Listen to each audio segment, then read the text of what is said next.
술도가를 정말 지키고 싶으세요? 그렇다면 마광숙 씨를 지키는 방식부터 바꾸셔야 합니다. 지금처럼은 둘 다 위험합니다. 한동석의 이 한마디는 오형제를 얼어붙게 만들었다. 술도가의 중심을 지키던 마광숙. 그녀의 몸이 한계에 다다랐다는 건 이제 누구도 부정할 수 없는 현실이었다. 마광숙은 어느새 날이 밝는 줄도 모르고 서 있었다. 새벽 첫 기운에 찬바람이 불어와도 그녀는 오히려 깊게 숨을 들이쉬었다. 이게 제 자리예요. 제가 아니면 술도가를 지킬 수 없다고요.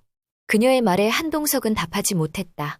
걱정이 앞서지만 그의 말 한마디로 광숙의 모든 시간을 무너뜨릴 수 없다는 것을 누구보다 잘 알고 있었다. 하지만 한동석 역시 변했다.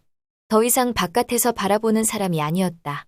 술도가를, 광숙을, 그리고 오형제를 지키기로 마음먹은 사람이었다. 광숙 씨가 술도가를 지키고 싶다면 그 지키는 방법을 다시 생각해야 할 겁니다.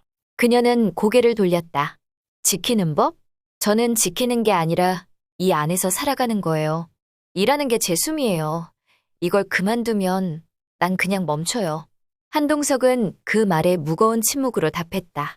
광숙의 손등에 붉게 번진 화상 자국, 밤마다 쓰러지듯 눕는 그녀의 모습. 그 모든 것이 그의 머릿속을 떠나지 않았다. 그리고 마음 한편에는 더 큰 두려움이 자리하고 있었다. 이 여자가 쓰러질까 봐. 그러나 위기는 엉뚱한 곳에서 터졌다. 독고탁이었다. 독고탁은 드디어 손에 쥐고 있던 DNA 검사 결과지를 펼쳤다. 그는 이미 알고 있었다. 강수가 장미의 아들이었다는 것을. 문제는 그 아이의 아버지가 누구냐였다. 그래서 그랬던 거냐? 그 아이를 죽어도 못 버리는 이유가 그거였어? 독고탁은 장미애를 향해 서서히 다가갔다. 그녀는 침묵으로 일관했지만 그 눈빛은 말하고 있었다. 그래, 맞아. 강수는 내 아들이야. 독고탁은 분노를 넘어서 어떤 결의에 찬 미소를 지었다. 좋아. 그럼 이제 그놈도 내 적이다.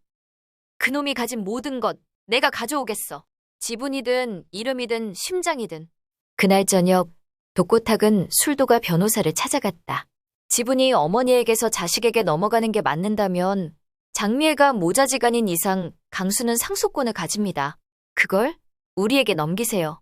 음모는 조용히 진행되고 있었다. 하지만 또 다른 충격은 상상도 못한 인물에게서 왔다. 바로 강소연이었다. 강소연은 가족 몰래 술도가를 부동산업자에게 매각하려 했다. 그녀는 자신의 지분을 챙겨 이혼을 준비하고 있었다. 그러나 그 음모를 가장 먼저 눈치챈 사람은 다름 아닌 문미순이었다. 동네 편의점 사장이자 조용히 동네 소문을 관찰해온 인물. 문미순은 어느 날 자신의 편의점 안에서 강소연이 부동산업자와 통화하는 장면을 우연히 들었다.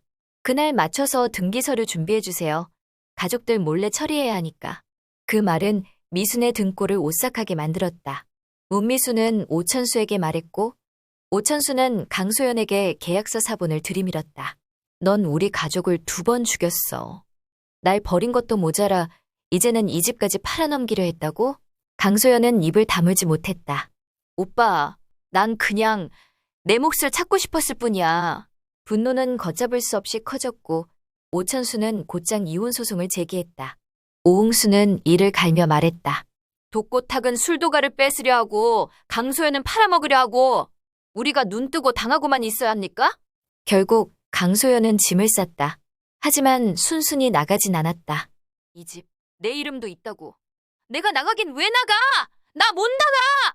그녀는 소리를 질렀고 서랍장을 발로 차며 울부짖었다. 그러나 더 이상 아무도 그녀의 울음을 붙잡지 않았다. 광숙도 강수도 오영재 누구 하나 돌아보지 않았다. 이건 선택의 결과였다. 그리고 다음 날 술도가 대문이 닫히는 소리와 함께 그녀는 그 집에서 쫓겨났다.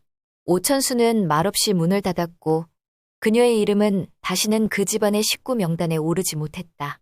그 시각 나영은 독고세리를 찾아갔다. 이거 하나만 보면 당신이랑 범수 그냥 연애하는 사이라고 생각할 수도 있어. 나영은 조용히 사진을 꺼내들었다.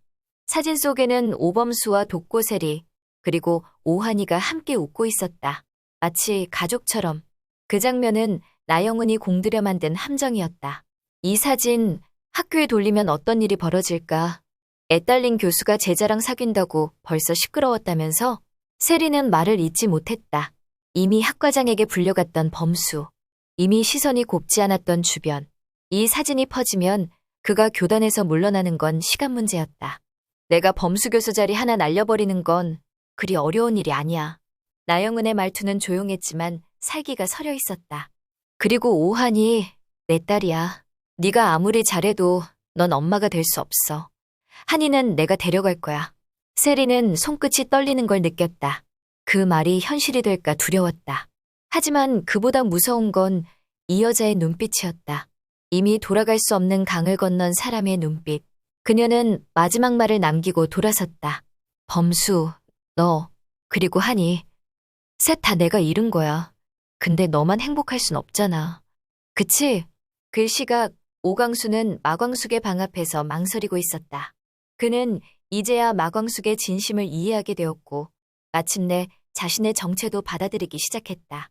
하지만 그에게 가장 두려운 건 그 정체를 받아들인 순간 잃게 될 것들이었다. 형들과의 관계, 장미애와의 새로운 거리감, 그리고 마광숙이 더 이상 그의 가족이 아니게 되는 가능성. 그러나 방문이 열렸고 마광숙이 피곤한 얼굴로 서 있었다. 들어올래요? 강수는 조용히 고개를 끄덕였다. 그 작은 끄덕임 속에 그는 무언가를 결심했다. 다음 날 아침 한동석은 광숙 앞에 다시 나타났다. 내가 광숙 씨, 손을 잡아도 돼요? 그녀는 조용히 고개를 끄덕였다. 눈동자 속에는 수많은 감정이 스쳐 지나갔다. 외로움, 안도, 그리고 기꺼이 함께하려는 각오. 당신 옆에 있는 게 이제 내 삶의 이유가 됐어요. 지켜주고 싶습니다. 당신을, 그리고 술독가를. 그 순간 독고탁의 변호사 사무실에서 서류 도장이 툭 하고 찍히는 소리가 울렸다. 강수의 집은 이제 법적으로 거래가 가능해졌다. 그리고 바로 그날 밤 SNS에 누군가가 사진 하나를 올렸다. 오범수, 독고세리와 불륜? 전 부인의 폭로 시작되나? 38화는 끝났지만 전쟁은 이제 시작이다.